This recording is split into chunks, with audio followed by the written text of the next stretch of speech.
Avec notre Forester 2011, j'avais installé une caméra en passant un long câble USB dans le haut qui descendait dans le pilier A jusqu'à la boîte de fusibles.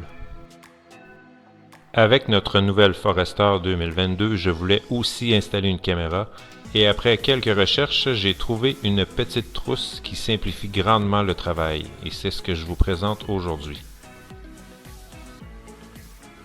La trousse contient l'adaptateur qui va puiser le courant à partir de l'alimentation du miroir, ce qui nous donne accès à un port USB standard, deux câbles courts pour brancher la caméra, soit un mini USB et un micro USB, ainsi qu'un outil pour retirer un panneau sans l'endommager. Parlant de l'outil, je l'ai malheureusement brisé en le manipulant, donc vous me voyez ici utiliser un petit tournevis pour retirer le panneau en question. Ensuite, à l'aide d'un tournevis étoile, aussi appelé cruciforme, on retire les deux vis de chaque côté. Travailler à une main a ses inconvénients. Attention à ne pas échapper la vis comme moi. En agrippant de l'avant et en tirant d'un coup, le panneau devrait se détacher. Ensuite, c'est le moment de trouver où est le connecteur du câble. Donc, on part du fil du miroir qu'on secoue un peu pour mieux le localiser. Et on se rend jusqu'au connecteur en question. Ensuite, on retire l'attache qui retient le connecteur en place.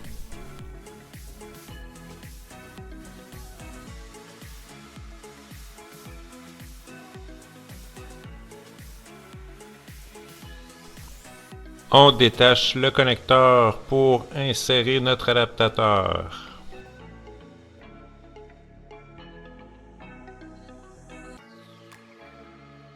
On remet le connecteur en place. Ma caméra étant munie d'un connecteur mini USB, je vais utiliser le câble mini USB.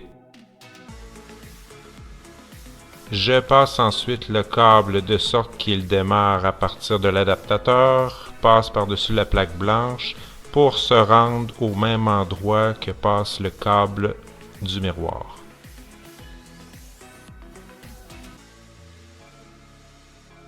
Je peux enfin brancher le câble USB après l'adaptateur.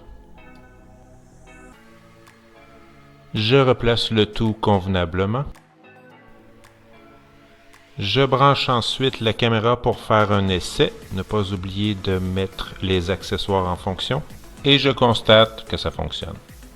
On remet ensuite la console de cette façon. On remet les deux vis.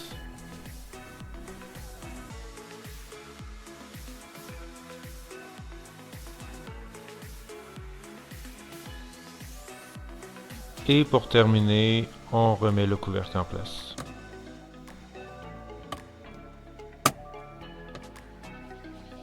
Voici ce que ça donne lorsque c'est complété. Alors je mets l'alimentation, on voit que le miroir est alimenté. Et la caméra prend un certain temps à démarrer, mais c'est un délai que j'ai corrigé par la suite dans les paramètres.